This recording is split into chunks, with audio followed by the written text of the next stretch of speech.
Sergei Dragunov was introduced in Tekken 5 Dark Resurrection. He is described to be cold, calculating, and totally impassive when fighting opponents.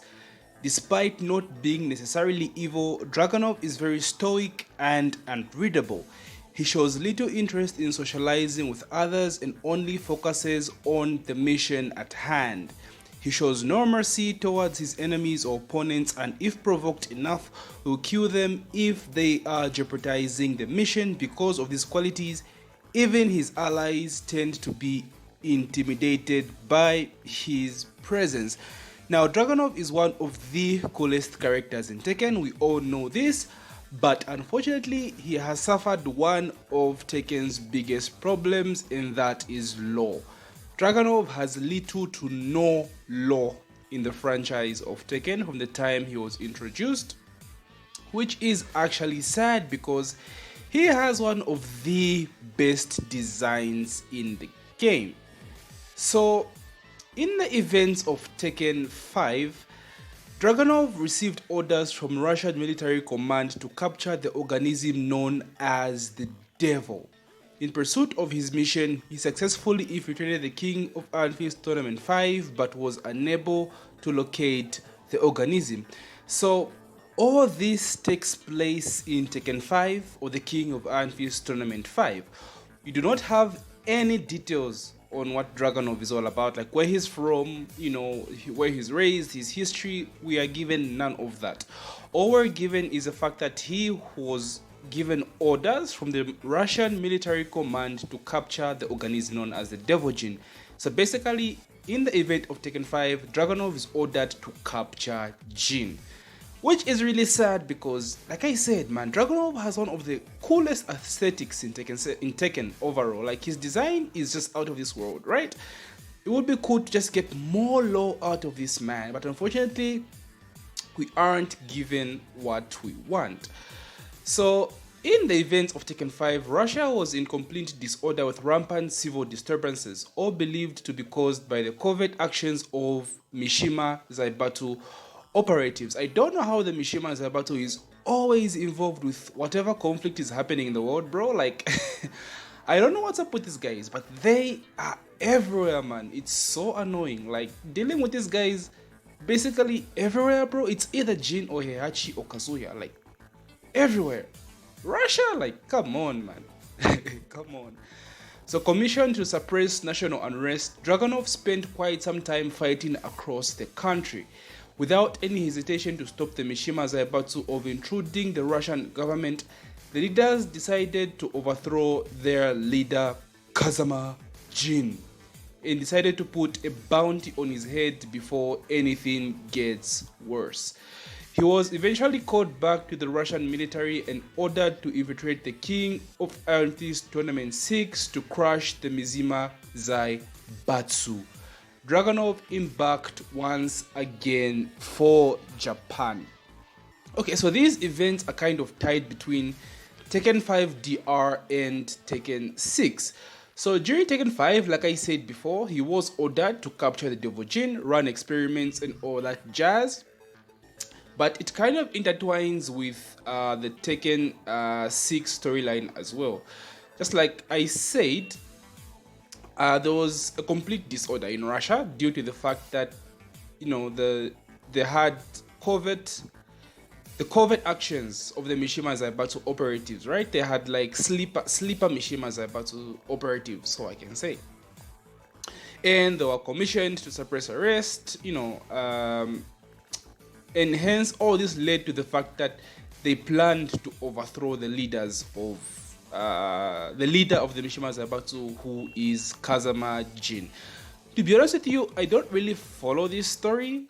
Or to be honest with you, like the Tekken 6 Dragunov lore is kind of confusing even to me. And I'm a huge lore fan. I'm a huge Tekken lore fan. That's the whole point of all these videos because I love the lore so much.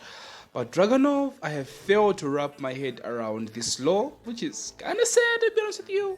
But it is what it is. It be what it be. So during the events of Tekken 6, it ends with Dragunov embarking to Japan, all in the hopes of destroying the Mishima Zaibatsu, in particular to overthrow their leader Kazama Jin. Okay, so now we do also have the Tekken 6 ending description, where the Russian military has Azazel captured, right? Dragunov is there as well, but we're not told why the Russian military is after Azazel. We're not told how Dragunov is involved with the orb with Azazel as well. We're not told why Raven is there again. This connection between Raven and Dragunov is bare bones. We're not told anything.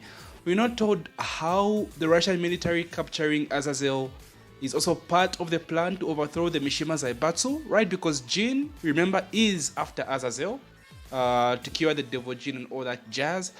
But this ending description is one of the worst in the game because it has nothing to do with Dragunov's main storyline in Tekken 6 as a whole. This is one of the most confusing ending descriptions if you ask me, but we do know that most of the ending descriptions are not canon in this game. So this ending description, I believe, does not tie to Dragunov's storyline whatsoever, unless like the Russian military has some special need for the orb that comes from Azazel. We have no idea, but it kind of ties into Tekken 5 and how they are after Devil Jin there. So right, so it's like this organization, this Russian military is always after, magical creatures or monsters or some shit like that. So we have no idea. So this is basically not included in Dragunov's main storyline. So like I said at the beginning of the video, there is not much to go on in terms of lore for Dragunov. Please, Harada, please do my man justice in Tekken 8. Give my man the lore he deserves. It's Dragunov, for crying out loud. We deserve better. We deserve better. Enter the King of Iron Fist Tournament 7. At the designated arena of his first match, a woman appeared before him. There was something very familiar about her. It didn't take Dragunov long to figure out who she was, and he wasted no time in readying himself for combat. Now this, like I said, takes place in the events of Tekken 7. The woman who appears before Dragunov is none other than Master Raven. Now if we rewind back to Tekken 5DR, right, there's an interaction between Raven and Dragunov. So basically Raven tells Dragunov that he's on to his organization and he knows what he's about and he plans to stop him. And again, that's all we're given in terms of the connection between Raven and Dragunov. Like there's no lore, bro. Like it's we're left in the clouds. That's all there is. So we don't know much about the Ravens as well, right? We all know Master Raven is like Raven's master, but we do not know what the organization is about. Is it an organization of spies, ninjas, right? We have no idea, but it seems they have a connection with the Russian military army, right? So Dragunov, like just upon seeing Master Raven for the first time, immediately readies himself for combat. So he knows that the organization is kind of sus, right? They know what they're about, which is sad. So this is the end of Dragunov's lore in the Tekken franchise, guys. I wish there was more. So basically, in summary, Tekken 5, he is ordered to capture the Devil Jin. That's all we're told. Tekken 6, he's sent to overthrow Jin Kazama or the Mishima Zaibatsu. That's all we're told. And in Tekken 7, he basically sees Raven and decides to fight her. That's all we're told. Nothing more, nothing less. This is the biggest weak point of Tekken, if you ask me. Some of these good characters just have nothing in terms of lore. So now, as to where I'd love to see this go, bro, like there are so many caveats to what they would do with Dragunov's lore.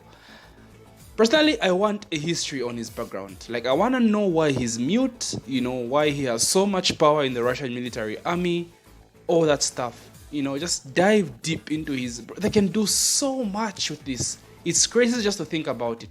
It's insane, right?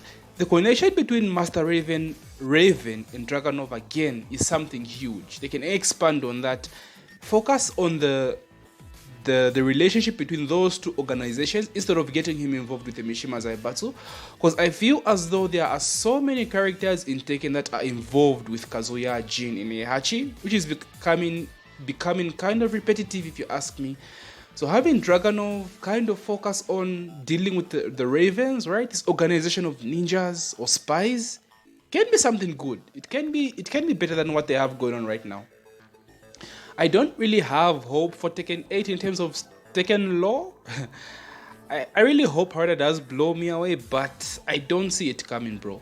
Like Dragunov, I'll keep on saying this is one of the coolest designs in the game, and he deserves something deep. He deserves a deeper story in this franchise.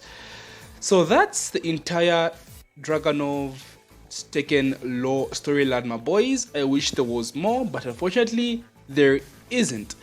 I'll try to cover Lily in my next episode, so I hope you guys enjoyed my little breakdown of the lore of my boy Sergei Dragunov.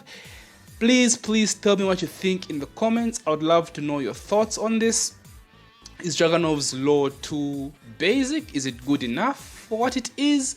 Please let me know. If you enjoyed watching my video, don't forget to hit that like, subscribe button. It will be easy for you to know when I post, of course, the YouTube stuff. And yeah, GG's my boys. Take care.